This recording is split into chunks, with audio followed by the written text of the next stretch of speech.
Hey, welcome to Behind the Scenes. Kind of an improvised setup here. I'm in my kitchen because I didn't know where else to film. I have a special episode that I want you all to see, and you're gonna like it. Whether you like it or not, you are going to like this episode, okay? I put a lot of time and effort and money into taping this episode. What is this episode, you ask? It's a pilot. I first drafted the show in October, and I recorded the pilot for the series.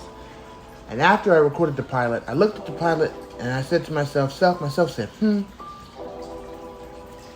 we're not going to show that pilot until today. Kind of unedited version of Behind the Scenes, the pilot episode, as it was intended to air in December of 2023. And it's now July, and I'm finally showing it. So yeah. Enjoy, cowards.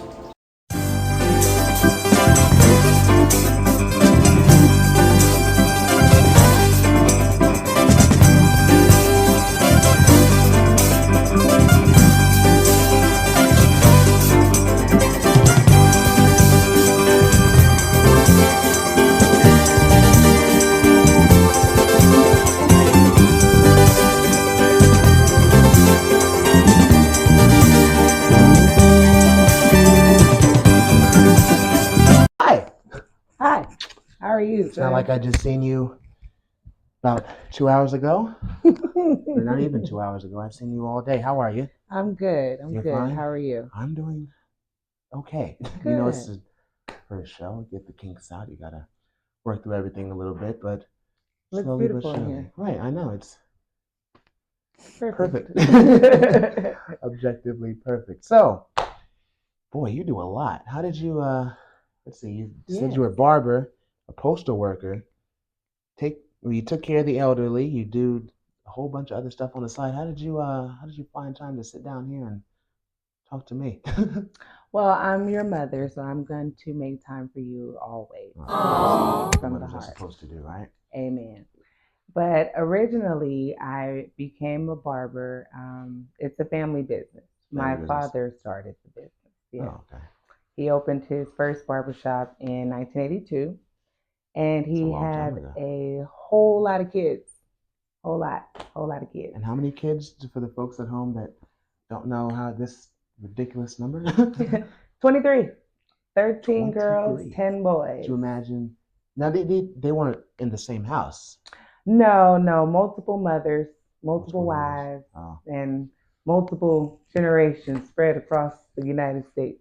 Thank God he was a businessman. That's a lot of money taking care of 13 different kids, right? Yeah, that's a lot. So that was part of the plan. He originally was a barber and thought it was a good idea for his children to learn as well. It was a legal trade. We could do it forever as long as we wanted. Right. And, you know, people are always going to need the haircut. I need one right now. Ironic enough. So I guess, you know, the barbering business, you've been in it so long. What impacts had it made on your life? Oh, it's made a lot. So one of the best things that I love is you meet a lot of new people. It's an avenue that lots of people come through your business doors, and you want to just learn a little bit as you go, right? You want to give them advice. You want to make them feel good while you're making them look good. And it all fits together because you're interacting with people on a daily basis. And I really enjoy that. Not to mention, you can be on movie sets if you're good at barbering. Those are different avenues. I've cut celebrities, or I've been on TV before, and I've had different avenues available because I cut hair. Wow. See, I wish I could drive as well as you, go down different avenues and stuff, right? Take a boulevard, son. Wow. Maybe one of these days. So, you know, this started, you said back in 1982. That's 41 years. Wow. Yeah, that was when my dad opened his first shop. He opened 5 altogether. 5. Yeah, over the years. That's a good number. 5's a good number. It is a great number. Yeah. It is a great number. But our original barbershop on Crenshaw and 43rd still stands. Oh, wow. Yeah. The very first one. Wow. Very first one. So is it like a franchise across the country, or is it just around LA, or what do you mean you opened Yeah, they were Worldwide. all based in Los Angeles, and he had one based in Tennessee. He moved to Memphis for a few years, Let's see. kind of a semi-retirement, Oh, and opened a Magic Shears down there as well, and then came back to Los Angeles and opened his final Magic Shears before he passed away. I guess people say that once you retire, you still just never quit, right? Never quit. Never quit. It's kind of hard to stop cutting hair, actually. Yeah, It's always everybody someone needs it. around you that needs a Yeah. haircut. Yes. So, talk to me about the barbering license process because you need a license to do a lot of stuff and even barbering. Talk to me about that. Absolutely. I don't recommend that you do barbering in a barbershop without a license. It is Huh. imperative that you go to barber school and learn the basic techniques on sanitation, hair cutting, diseases of the scalp. You learn all of that when you go to barber school. And at the end of your course, you get a barber license. And with that, you can work in any barbershop that you want as long as you have a valid license. Right. So that's It's the like best driving. part. You can drive any car Absolutely. you want as long as you have a license. I Absolutely. took my dad's truck for a spin and almost crashed it, but we won't talk about that. You weren't licensed at the time. See the difference? But in total, you need about 1,600 hours or so to complete the 1,600 course. hours. Yeah. And then Wow. you get a class, it's called a theory class in the beginning. Like I said, you Mm-hmm. learn about sanitation, you learn about all the things that you can or cannot cut on the scalp of a customer. And you also get hands-on training when you're in barber school. Oh, that's So people cool. come into barber school, they pay a small fee, Huh. and depending on your level of expertise, you may or may not get that customer. So, for example, if you're a beginner, you can start with bald heads or quovituses. That's just the even haircut. Yes, that's the Editors put a official name. definition right below the video of what a COVID virus is. Quovituses. Yeah. Whatever she said. Or, the longer you've been in barber school, you might work up to tapers and fades. That's a Yeah. harder haircut. Right. But the longer you're there, the more practice that you get. Obviously. Obviously. Sure. And then at the end of your course, you go to take your state board exam, which is about a 3 hour test. And you have instructors that are actually grading you while you go through the Oh, entire so this barbering is this is process. like actual like school. I Yes. thought I thought this was just you go in and Thought it they was all teach bits and you. giggles. Well, yeah. Well, No. no, I thought you go in and you just learn stuff and like you just practice it. It's like people take singing classes and True. they'll sing but they don't Go graduate and get a they license. I know they don't walk across the stage and get a diploma and everything. My goodness. Man, it's a little different when it comes to dealing with people's scalp and hair. Yeah, That's I a get very personal aspect of bodies your in general. body. Yeah. Yeah, because So, doctors go to doctoring school and they get would a you go to a doctor that doesn't have a license? well. I mean, That should be an you. immediate no. Well, you checked on me before. All you gotta do is just that's a fever. That's a fever. Just covered up the mic there. Anyway, Fever? you have a fever? No. What is it? How am I, Dr. Manny? Yeah, no, you have a fever. You are running one. So, you don't just do barbering. Like I said, you do a lot. Tell me about the post office. What's that like? That's gotta be interesting, right? Yes, actually, working for the post office is a very interesting process because there are a bunch of little things that you have to remember while you're working at the post office. So, I originally got the idea from your grandmother.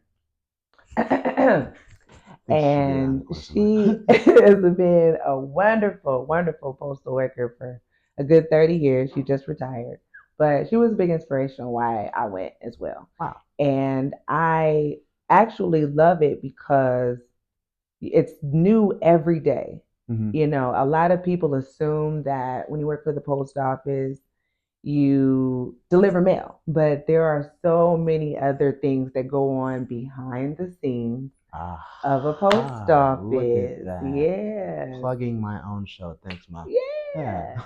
So when you're at home, all you see is your mailman, Right. right? See the guy in the blue You see the suit guy walking in the down. blue. Yes. Yeah. sir. He's coming on up to be on time with the mail, right? Sometimes the dog's following after him too, right? Hopefully not. Right. That's a bad day for that carrier. Yeah.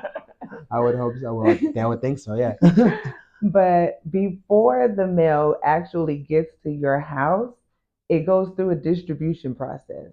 Huh. Yeah, so let's say you have a parcel or a package that's coming from Texas, right? Okay. So the mailman in Texas is going to receive it from you, right? After you pay your postage.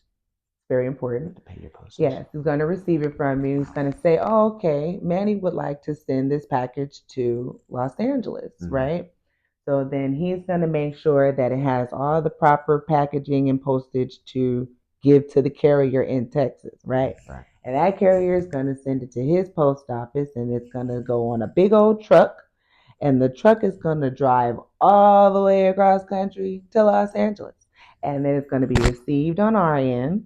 And we're going to click it in our scanner to make sure that we received it. And we're going to deliver it to your house. So it has a whole process that it goes through before it even gets to you, no matter where it's coming from. In the United States, out of the country, anywhere, doesn't matter. United States Postal Service will deliver it. I'd rather work in fast food. Yeah, you do so much stuff. How do you find time to sleep every now and again? Well, Or right eat now is when work in I the would be bathroom? getting a few hours in, but I'm dedicated to family, so I will put my sleep hours off for my son. Would you look at that? A Yes. caring mother. That's that we all need Only when something it like matters. that. Only Right? when it matters. Only when it matters. Right? Because well, you know what? I'll save that for another show. You have something new coming up. You do winemaking. I mentioned that as well, right? Yes, yes, I do. I actually only make one flavor. I make Moscato, but I do make my own brand of wine, and it is white wine called Guilmeno Magic. Yes. Wow. And you guys should be looking out for it really soon, actually. I have a few ideas that I won't disclose, but it is up and coming, and you guys should be prepared to taste it. I won't disclose it either. So, talk to me about I guess the wine process. You make the wine and it's a long, because you have jars and stuff at home that just been sitting there for Those are God knows how specialties. long. Those are specialties. Tell me about the winemaking process. Well, okay, I originally got into it because I got tired of buying it. So I figured if I could make it myself at home, It's easier. easier You know what process. you want already. Cause I already know what I want, and I don't have to keep feeding my money to liquor stores, right? Yeah. So I did a little homework to figure out how I could actually make it at home. Right. And I invested in a wine kit, which allows me to make about 30 bottles at a time. 30 bottles. About 30 bottles. I think I can drink about 30. That sounds about enough for me. 30 at one time or 30? That's none of your business, son. Just know Yes, I can handle 30. You okay. can handle 30. So, how many steps is there to? It's like a bunch of steps, right? Well, the process takes about a month. So there aren't that many steps, but the length of the steps is really what takes the time. Oh boy. So altogether is about maybe 7 or 8 steps. Oh wow. From making the original batch to corking it, about 8 steps. 8 steps. But you have your original grape juice and a few chemicals that you mix together, some yeast that Some mix yeast? in. Yes, you need yeast to let it ferment. Yeast and water. That should make bread, no? Not quite. Okay. We're not using water. We're using grape juice. Remember that. But you just said water. You do add water, but the grape juice is going to ferment into alcohol. So not bread. I see. Okay. So once you mix your grape juice and your chemicals and your yeast and everything together, you are going to give it a great stir, and then you're going to let it sit for a couple of weeks, about a good 2 weeks. It's a huge bucket. It's called a carboy. Carboy. And there's an airlock. It has water in it. And if it's bubbling, that means it's working, basically. Oh, that's good. Yeah. So once that ferments. Then you open it, you mix a couple more chemicals, give it a good stir, and then you let it sit for a little while longer. Right. And then once you're satisfied that it's processing correctly, then you can cork it. Go ahead and put it in some bottles, pass it out to the homies. Wow. Yeah. So out of all the steps, what I guess I can almost guess what the answer is, but what's your favorite part of the? My favorite part is the very first time it ferments, the first 2 weeks that it sits. Huh. You know why? Because you get to see how it comes together. Almost. I like the smell. Ah. You can smell the wine fermenting. Got it. The entire house smells like Moscato. So I think that's one of the best parts, like the fumes that you smell while it's cooking. It smells like a whole grape vat, like a wine vat. Smells right? so good. And if it smells great and it tastes like it smells, oh, perfect. Perfection. The best thing. The best. The best thing in the world. Yes.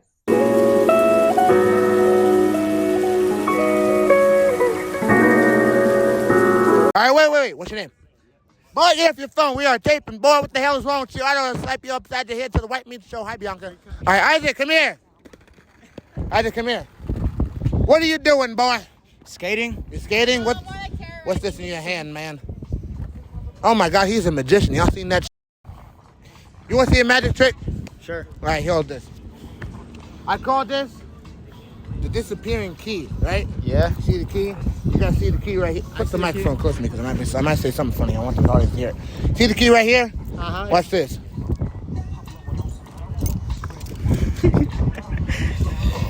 Oh my goodness. Where'd it go? Prison wallet. There's a really cool guy on Instagram. He does like regurgitation and shit, and you get to see shit like this. That looked great, huh? Anyways.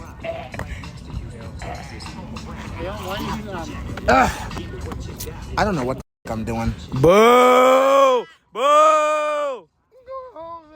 I'm playing. Here. All right, cut.